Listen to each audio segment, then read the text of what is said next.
It's a little cramped, but this'll work beautifully. Hello all newcomers and welcome back fellow Aeternians. As always, my name is Emperor AP and today we're going to be doing our first video sitting in our new set in our micronational headquarters. I am so excited that you all are able to come along with me on this first video in our hopefully more permanent, more consistent set. And today we are going to be garnishing that with an alliance video. That's right, today's video is going to be going more in depth in our alliance series and talking about what an alliance is, more specifically what the purpose of an alliance is and what your nation can get out of it, why you want to have an alliance. So today that's what we're going to be talking about, and ultimately the two factors that we are going to be focusing on, really simple, is why your nation is beneficial to any alliance that you get into, and what you are looking for in an alliance member, what it is that you are looking for when you go to other nations and ask them to be a part of your alliance. That is something that's crucial to any micronationalist, and it's something that we want to think about as we continue to develop our own micronation and as you all continue to develop yours. So with that, I thought the first idea for us to delve into is what exactly is an alliance, and at what point should a micronation start to look for alliances? In my opinion, I think alliances are a mature subject. If you haven't gone through the basics of micronationalism, if you haven't developed your culture, if you don't know what your identity is, if you haven't found a grounding in the micronational community, I suggest you do that first. So if you haven't, go check out our other videos detailing economics, culture, and just how to start a micronation in general. And if you feel ready, come back to this video and I will tell you more. But for all of you who are here and are ready and say, I've done everything I can, I'm ready to move forward as a micronationalist, you have come to the right place. So first and foremost, this is going to be an extension of economics. Now, you may say, well, why do alliances have to be purely economic? They don't, but for micronations specifically, economics are the best way to go in order to develop yourself and in order to make connections to other micronations. If you are able to develop an alliance based on economics, you are able to improve the lives of your citizens, the other micronation citizens, and ultimately the wealth generated by both of your economies. So I believe, and the Empire of Aeternia stands in the firm belief that alliances for micronations should be purely economically based. That means that it cannot be step one in your development as a micronation. It has to be a step after you've already started to develop an economy. And where along that line do you need to start looking for alliances? It's when you have a consistent income. So for the Empire of Aeternia, our first milestone into a consistent income is going to be whenever we start generating revenue from the videos that we make for you all. Once we hit 1,000 subscribers, we will start to take in some ad revenue from YouTube, and that will allow us to be marked as an economy which can benefit others who participate in it, specifically through making videos. If a micronation comes onto our channel, we feature them and we make a video with them, we make money, and then we may also be able to partner with them to give them some of that ad revenue as well for the specific video that they are in.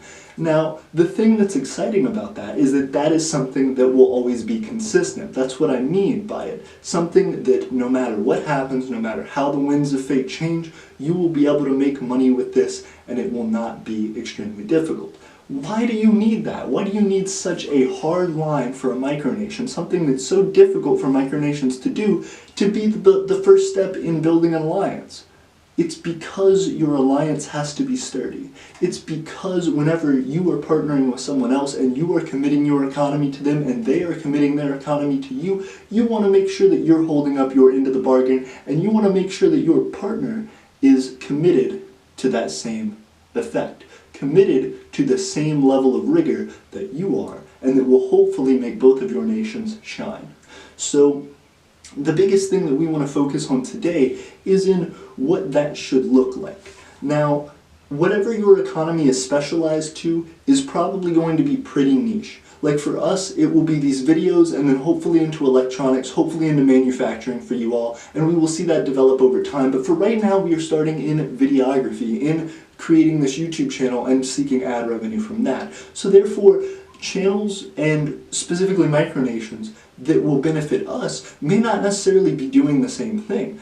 if I just partner with other YouTuber micronations, that will help me, sure, because we can make collaborative videos. That's always a great way to go, but it's not the best way to go necessarily. We may need something that is a hardware to develop our headquarters. We may need something that is skills and resources that other nations have, that have experts in those things which we are not accustomed to. We may want development of culture. We may want promotion. We may want tools.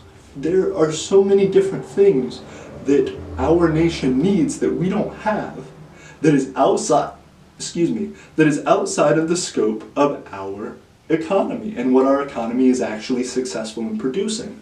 And many other micronations would have a similar problem. They may be able to have complex tools, they may have a specific niche that they're interested in, but yet they don't have the same ability to generate ad revenue that we do. So in finding connections with nations that are able to produce economically and do have a successful, consistently generating profit, you are able to find a nation which is a good candidate for an ally. Now, once you've found that nation, once you've sought out, okay, this is what my micronation is interested in, you need to come up with a game plan for what that facet of your economy that is weakest looks like and where you can find nations that will partner with you on that. I hope to make that an extension of our website as well, so you can check that out. We want to start developing an economics page where you can go down the list, and in addition to seeing our micronational map, it will tell you which micronations have economies, and of those economies, what they are specialized in, how much money they make, things like that, so that way you can start to contact people and know that you are getting legitimate, serious economic partners, alliance partners, and serious business people. So, in developing all that, I hope that you've taken something from this video. Do not go and rush into an alliance. Take your time and know that it is an advanced step in developing a micronation. If you have not been able to contribute and apply a consistent profit to your economy to give to your people, you cannot expect to be able to support another micronation and an alliance between your two nations on simply words. Alliances, like micronationalism, must mean something, and in addition, they must be profitable. They must be things that allow and contribute to growth. So thank you all for joining me in this video. There's a loud car outside.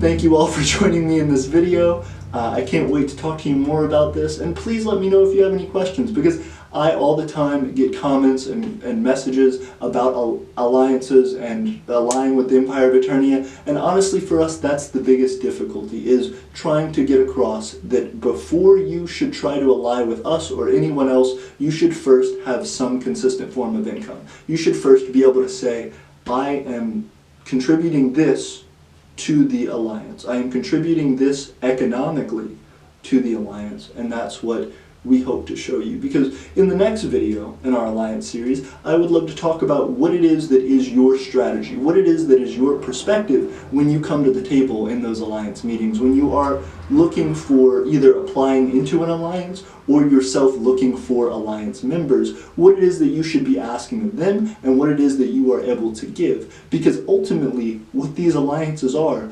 trade agreements. They are you as a micronation agreeing to purchase goods and services from another nation consistently, and that nation to buy goods and services from you consistently. The benefit of that is it allows you to do that cheaper and more effectively, and therefore being able to grow more quickly through that alliance, through that mutual benefit. However, you can't do that if you cannot consistently buy things from another nation. It doesn't do that nation any good to ally with you if it's not getting consistent benefit from that, and there's no reason for you to pay money into an alliance that does not give you enough benefit out. So you should look into that very carefully, think about what an alliance actually means for you and your nation, and I will see you in the next video.